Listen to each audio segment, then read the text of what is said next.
This is the dodo bird 2.0. Not only does it look stupid, it is stupid.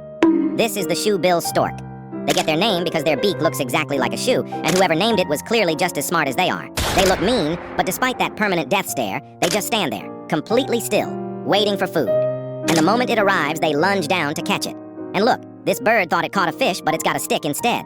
There are only 5,000 left in the world, and honestly, that number makes sense. Because they're not just endangered by humans, they're endangered by each other.